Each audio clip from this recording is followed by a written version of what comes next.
Good morning student. आज का हमारा टॉपिक है वाक्य विचार। तो आज जो वाक्य विचार है यह कक्षा 9 और 10 सीबीएसई क्लास 9th और 10th दोनों के लिए ये जो वाक्य विचार है वो व्याकरण के अंतर्गत टॉपिक दिया गया है। तो आज हम वाक्य विचार के बारे में पढ़ेंगे और इसके बारे में समझेंगे कि वाक्य किसे कहते हैं, वाक्य की परिभाषा क्या है, वाक्य के कौन कौन से अंग होते हैं और वाक्य के कितने भेद होते हैं। वाक्य के भेद जैसे अर्थ के आधार पर, रचना के आधार पर आदि, इन भेदों के बारे में पढ़ेंगे। तो हम सबसे पहले शुरू करते हैं कि वाक्य क्या है। जैसे आप सभी को पता है कि वर्णों के परस्पर मेल से शब्द बनता है और शब्दों के मेल से वाक्य का निर्माण होता है और वाक्य निर्माण होने के बाद वह हम भाषा के अंतर्गत उस वाक्य को समझ पाते हैं। मतलब एक जो वाक्य है वो भाषा को पूर्ण रूप से व्यक्त कर देता है, वो भाषा में बन जाता है। तो हमें उस अर्थ की, उस वाक्य में निहित शब्दों की, उस वाक्य के अर्थ की अभिव्यक्ति होती है। तो आज हम वाक्य के बारे में पढ़ेंगे।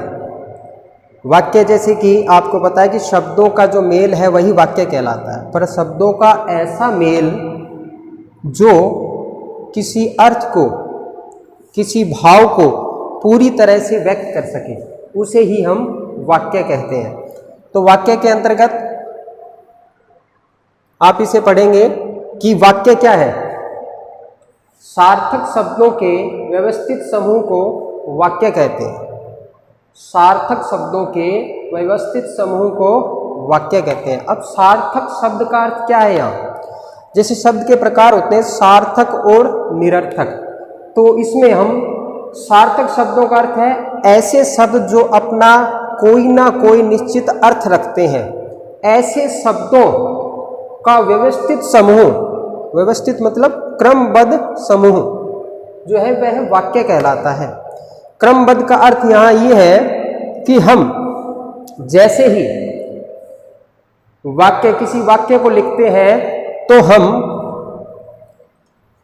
किसी वाक्य को लिखते हैं तो उनके शब्दों का जो क्रम है वो व्यवस्थित होना चाहिए। अगर वह क्रम व्यवस्थित नहीं है तो वह वाक्य किसी भी अर्थ की अभिव्यक्ति नहीं करेगा, वह किसी अर्थ को प्रकट नहीं करेगा। इसलिए हमें सार्थक शब्दों का जो क्रम है उसको व्यवस्थित रखना है, उसे ही हम वाक्य कहते हैं। जैसे हम यहाँ लिखें राहुल जाता है विद्यालय। यहाँ शब्दों का क्रम जो है वो सही नहीं है। तो इस वाक्य को हम एक सार्थक वाक्य नहीं कह सकते, क्योंकि इनके अंदर सार्थक शब्दों का प्रयोग है परंतु जो वाक्य है वह स्पष्ट रूप से अर्थ की अभिव्यक्ति नहीं करता है। तो शब्दों का सार्थक शब्द है इसमें, परंतु इनका जो क्रम है या जो व्यवस्थित समूह है वो सही नहीं है। इसलिए हम क्या करेंगे, इस वाक्य को लिखने के लिए हम इन शब्दों के व्यवस्थित समूहों की ओर ध्यान देंगे और क्या लिखेंगे, राहुल विद्यालय जाता है। ये जो वाक्य होगा वो पूर्ण रूप से किसी अर्थ की, किसी भाव की अभिव्यक्ति करेगा। तो इसके बारे में आप समझ गए होंगे।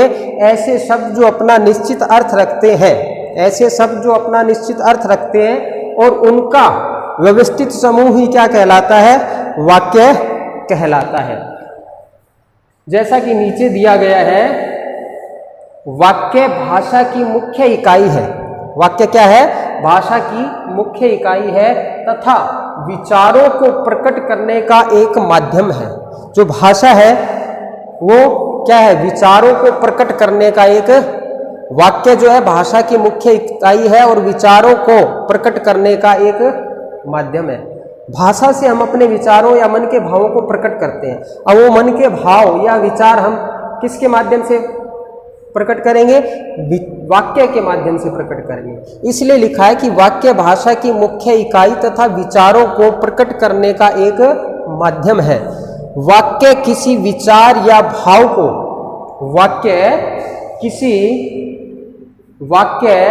किसी विचार या भाव को पूरी तरह प्रकट करने का कार्य करते हैं।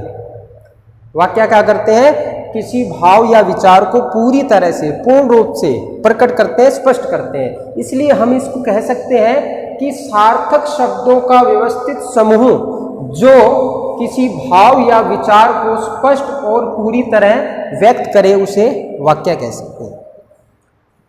ये सरल शब्दों में परिभाषा है, आप ये भी ध्यान में रख सकते हैं और ये भी परिभाषा है।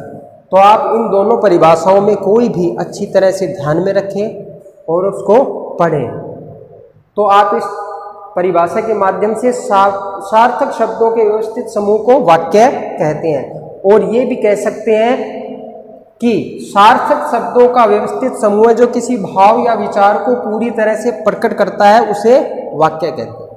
वाक्य के बारे में समझ गए। अब हम इसके वाक्य के अंग के बारे में पढ़ेंगे। वाक्य के मुख्य रूप से दो अंग होते हैं। वाक्य के मुख्य रूप से दो अंग होते हैं। अंग का मतलब है एक वाक्य दो अंग में पूर्ण हो जाता है। और वह अंग कौन कौन से हैं? वाक्य का पहला अंग है उद्देश्य और दूसरा अंग है विधेय। उद्देश्य के बारे में कि वाक्य में जिस व्यक्ति या वस्तु के बारे में कुछ कहा जाए, वाक्य में जिस व्यक्ति या वस्तु के बारे में जो कुछ कहा जाए वह क्या कहलाता है? वाक्य का उद्देश्य कहलाता है। उद्देश्य प्राय कर्ता ही होता है, अर्थात किसी क्रिया को करने वाला, मुख्य संबंध रखने वाला व्यक्ति कर्ता कहलाता है, कर्ता कारक। अब कर्ता कारक के रूप में चाहे व्यक्ति हो या वस्तु हो, उसके बारे में जो भी कुछ कहा जाए वह वाक्य का उद्देश्य कहलाता है। विधेय वाक्य में उद्देश्य अर्थात कर्ता के विषय में जो भी कुछ कहा जाए उसे विधेय कहते हैं। उद्देश्य का मतलब है वाक्य में जिस व्यक्ति या वस्तु के बारे में कहा जा रहा है वह वस्तु या व्यक्ति वो वाक्य का उद्देश्य कहलाएगा। और उद्देश्य के बारे में अर्थात कर्ता के बारे में जो भी कुछ कहा जा रहा है उसे वाक्य का विधेय कहते हैं। जैसे खिलौने वाले ने मिट्टी के खिलौने दिखाए, तो यहाँ कर्ता कारक कौन है? खिलौने वाला। तो खिलौने वाले ने, ये वाक्य का क्या कहलाएगा? उद्देश्य कहलाएगा, क्योंकि कर्ता कारक ये है। तो सब बड़ा ही साधारण सी बात है, सरल सी बात है कि उद्देश्य कौन है? कर्ता कारक ही उद्देश्य होता है। तो उद्देश्य के बारे में क्या कहा जा रहा है? मिट्टी के खिलौने दिखाए, तो ये वाक्य का विधेय कहलाएगा। तो इस प्रकार से वाक्य में जिस व्यक्ति या वस्तु के बारे में कहा जाता है उसे वाक्य का उद्देश्य कहते हैं। और उस व्यक्ति या वस्तु के बारे में जो कुछ कहा जा रहा है उसे वाक्य का विधेय कहते हैं। तो वाक्य के अंग के बाद वाक्य के भेदों के बारे में हम अध्ययन करेंगे। वाक्य के भेद, वाक्य के जो भेद हैं वो दो आधारों पर किए जाते हैं। वाक्य के भेद दो आधारों पर किए जाते हैं।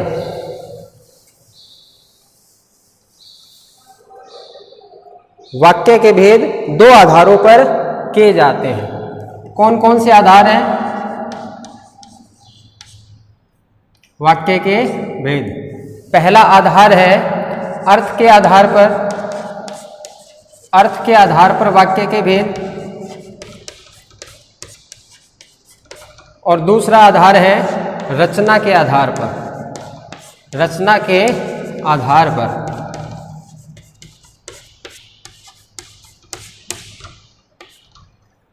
अर्थ के आधार पर वाक्य के कितने भेद होते हैं? 8 भेद, 8 भेद होते हैं।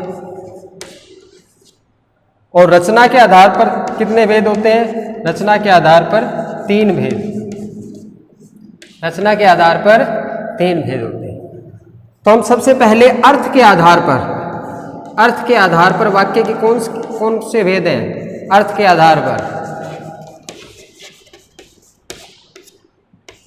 आधार पर वाक्य के भेद हैं 8। पहला भेद विधिवाचक, या इसे हम विधानवाचक भी कह सकते हैं, विधानवाचक। दूसरा भेद प्रश्नवाचक। तीसरा भेद निषेधवाचक।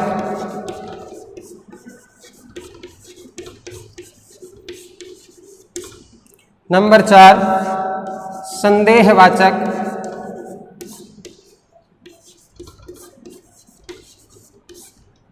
नंबर 5 इच्छावाचक।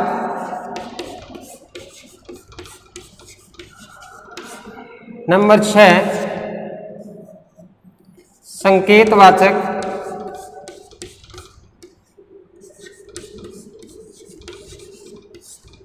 नंबर 7 आज्ञावाचक।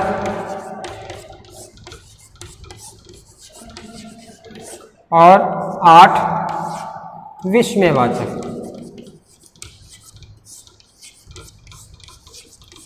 इन भेदों के बारे में हम संक्षिप्त रूप से पढ़ेंगे।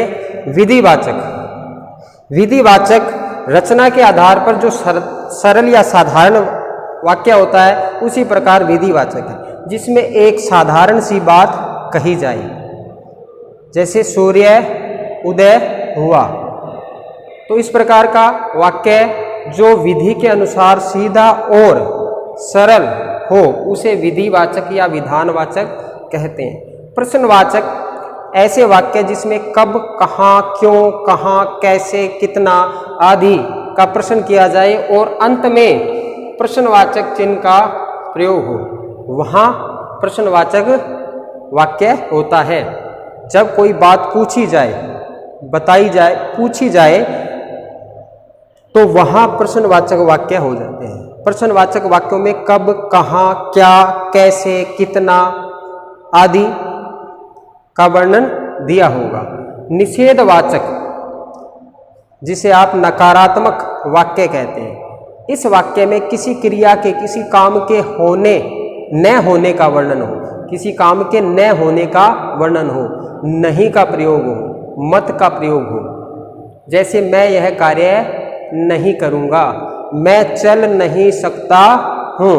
इस प्रकार जहाँ किसी कार्य के, क्रिया के न होने के बारे में वर्णन हो, वहाँ निषेधवाचक वाक्य होते हैं।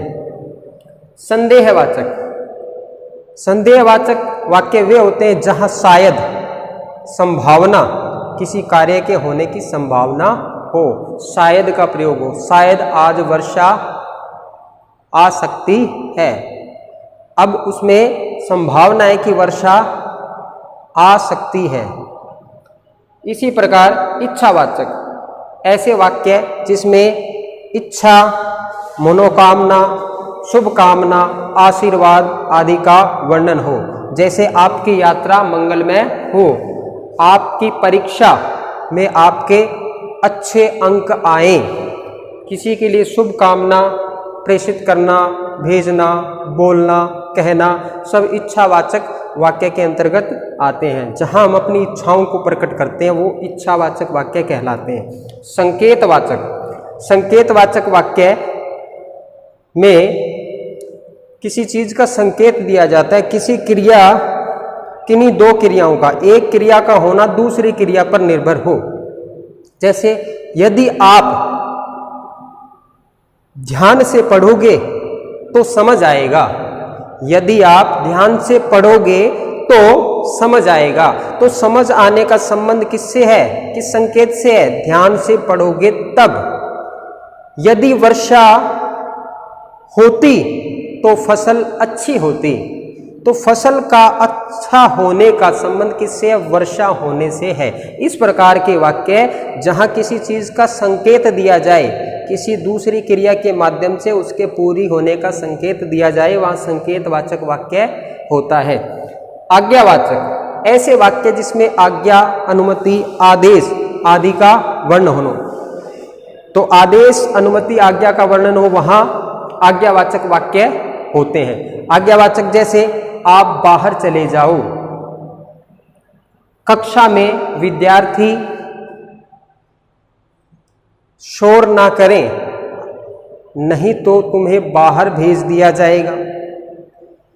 आप जाओ, पुस्तक लेकर आओ, तुम बाहर खड़े हो जाओ, सभी ध्यान से पढ़ो। इस प्रकार आज्ञा, जहां आदेश, आज्ञा, अनुमति प्राप्त की जाए, जैसे मैं बाहर जा सकता हूं, क्या मैं यह कार्य कर सकता हूं, अनुमति मांगी जाए, प्रार्थना की जाए, आज्ञा दी जाए, ऐसे स्थानों पर आज्ञावाचक वाक्य होते हैं।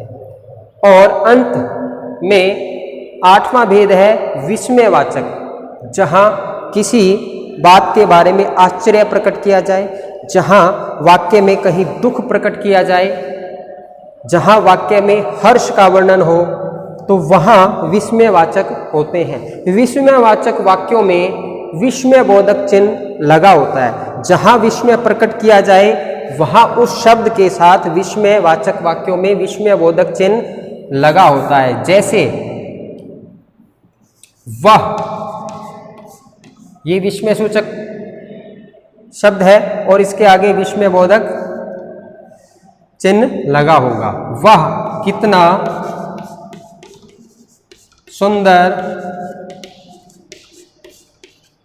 दृश्य है। वह कितना सुंदर दृश्य है। तो वह शब्द विस्मयबोधक है, तो यहां आश्चर्य प्रकट किया गया है, वह कितना सुंदर दृश्य है। इस प्रकार से विस्मयबोधक चिन्ह लगा होगा और वे वाक्य विस्मयवाचक कहलाते हैं। हर्ष के लिए, किसी को प्रशंसा देने के लिए, शाबाश, बहुत अच्छा,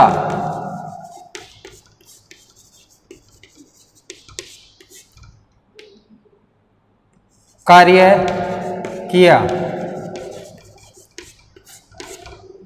तो इस प्रकार से इन वाक्यों में विस्मयबोधक चिन्ह लगा होता है। तो ये अर्थ के आधार पर 8 भेद होते हैं। इसके बाद हमारा जो भेद है वो रचना के आधार पर भेद है। रचना के आधार पर वाक्य के 3 भेद होते हैं।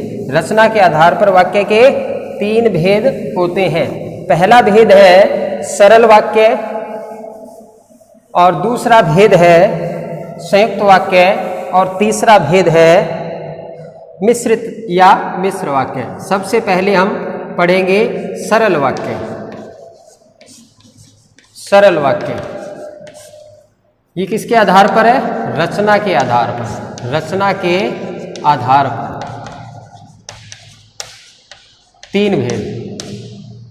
सरल वाक्य, जिसे हम साधारण वाक्य भी कहते हैं।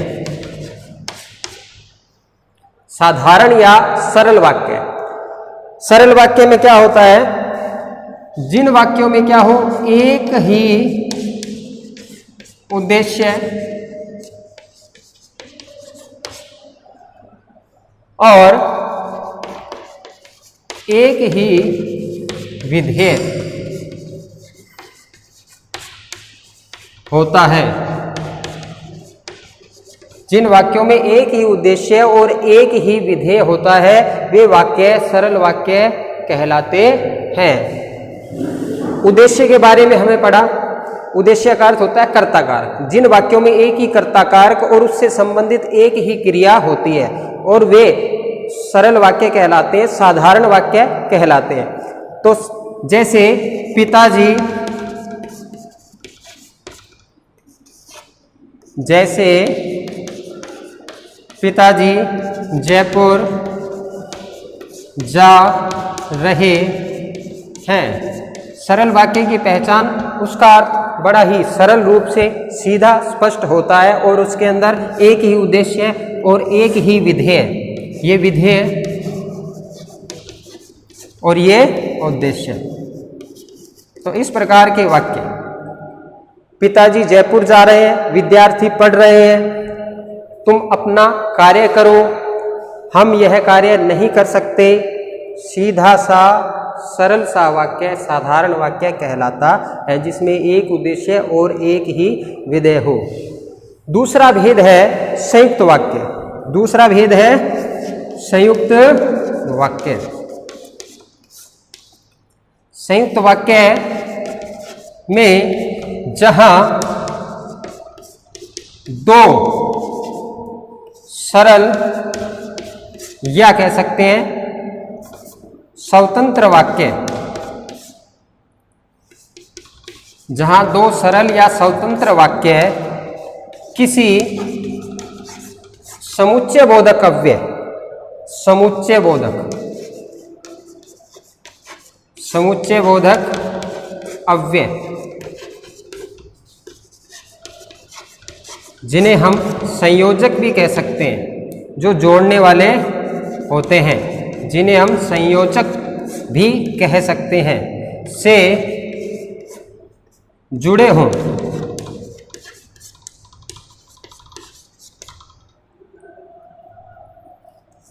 उसे संयुक्त वाक्य कहते हैं। उसे संयुक्त वाक्य कहते हैं।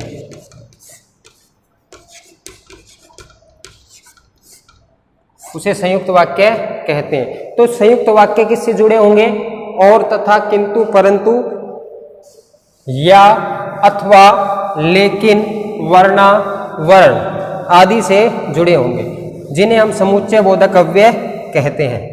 जैसे आप देखेंगे, और वाक्य, दो सरल वाक्यों के बीच में और, तथा, किंतु, परंतु, या, अथवा, लेकिन, वरना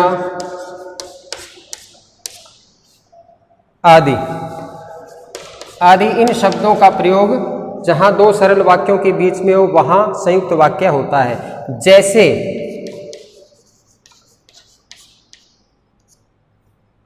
राधा पाठ पढ़ रही है, परंतु सीमा सो रही है।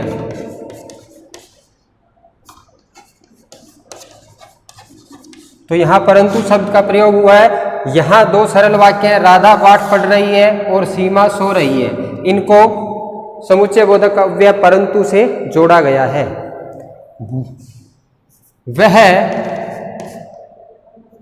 वह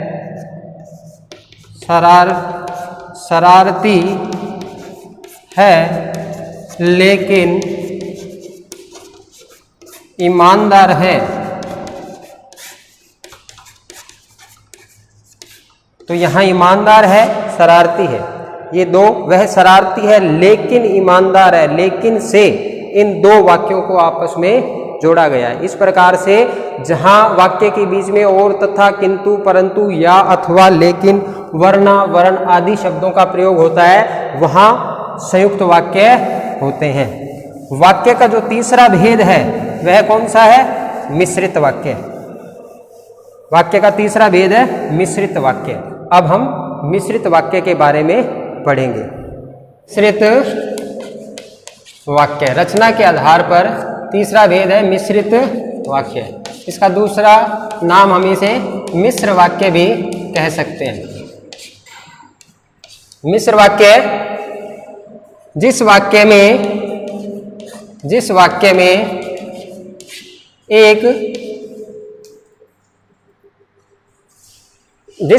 में एक प्रधान उपवाक्य हो और शेष खंड उपवाक्य उस पर का मतलब है प्रधान उपवाक्य पर, इस पर प्रधान उपवाक्य पर आश्रित हो, प्रधान उपवाक्य पर आश्रित हो, उन्हें मिश्र या मिश्रित वाक्य कहते हैं।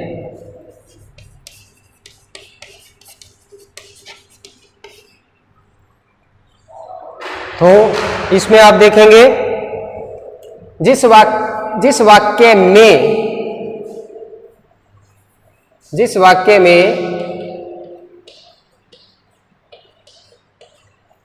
में एक प्रधान उपवाक्य हो और शेष खंड उपवाक्य उस प्रधान उपवाक्य पर आश्रित हो, वे मिश्रित वाक्य कहलाते हैं, या उन्हें मिश्रित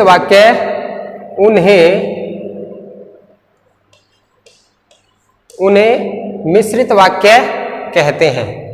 तो इसका उदाहरण, तो इसमें दो प्रकार के वाक्य होंगे, मतलब एक या ये जो प्रधान उपवाक्य एक होगा और जो शेष खंड वाक्य होंगे वो एक या एक से अधिक क्या होंगे, आश्रित उपवाक्य भी हो सकते हैं। एक या एक से अधिक आश्रित उपवाक्य भी हो सकते हैं जो प्रधान उपवाक्य पर निर्भर होंगे, आश्रित होंगे। उनका पूर्ण रूप से संबंध किससे होगा, प्रधान उपवाक्य से होगा। तो उदाहरण के लिए जैसे अध्यापक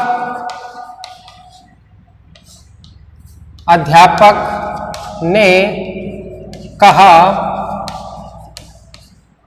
कि कल अवकाश रहेगा। तो इसमें आप देखिए अध्यापक ने कहा कि कल अवकाश रहेगा। अध्यापक ने कहा, ये प्रधान उपवाक्य है, अध्यापक द्वारा कोई कथन कहना प्रधान उपवाक्य है, और उसने जो बात कही कल अवकाश रहेगा, ये क्या है, आश्रित है। कौन सा वाक्य है ये, आश्रित उपवाक्य है, आश्रित उपवाक्य। प्रधान उपवाक्य और आश्रित उपवाक्य दोनों मिलकर के बनते हैं मिश्रित वाक्य, इसीलिए इसे प्रधान उपवाक्य कहा है। वाक्य का आधा हिस्सा या शेष भाग उपवाक्य, प्रधान उपवाक्य और आश्रित उपवाक्य दोनों मिलकर के मिश्रित वाक्य बनते हैं। तो मिश्रित वाक्य में अध्यापक ने कहा प्रधान उपवाक्य और कल अवकाश रहेगा आश्रित उपवाक्य। कल अवकाश रहेगा ये आश्रित है किस पर, अध्यापक ने कहा प्रधान उपवाक्य पर। तो इस प्रकार से प्रधान जो उपवाक्य होंगे उसके बाद आश्रित उपवाक्य जुड़े होंगे। तो आश्रित जो उपवाक्य होते हैं, आश्रित उपवाक्य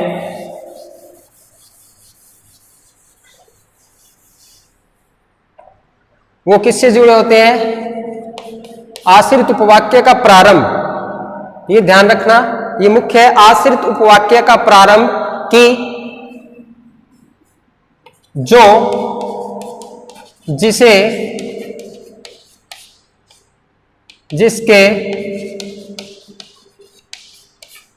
उसे उसको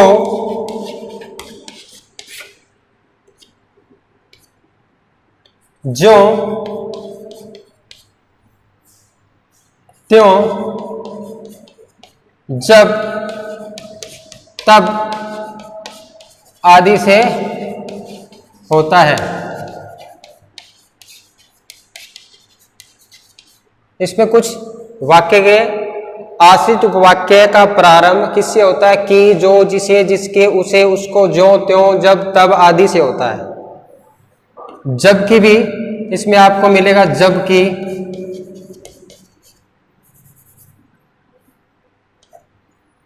आदि।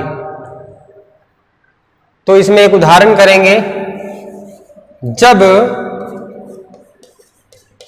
जब वह स्टेशन पहुंचा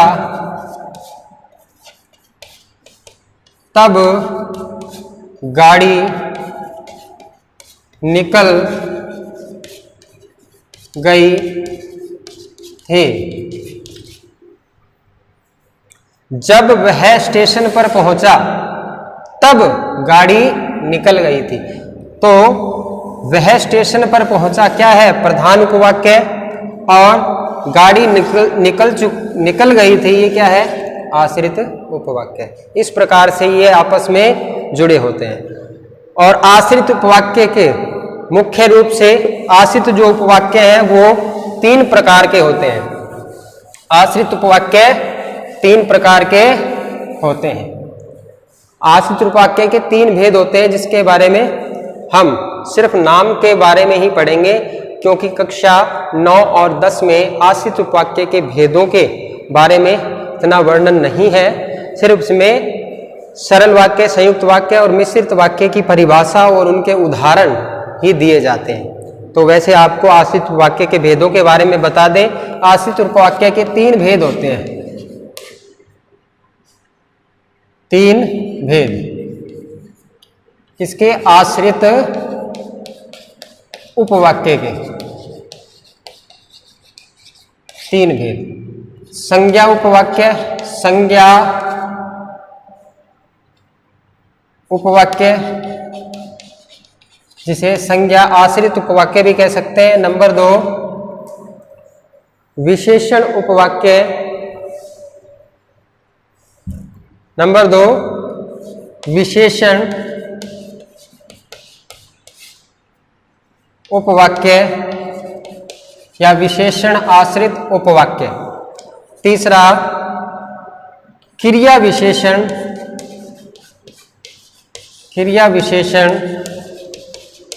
उपवाक्य या क्रिया विशेषण आश्रित उपवाक्य।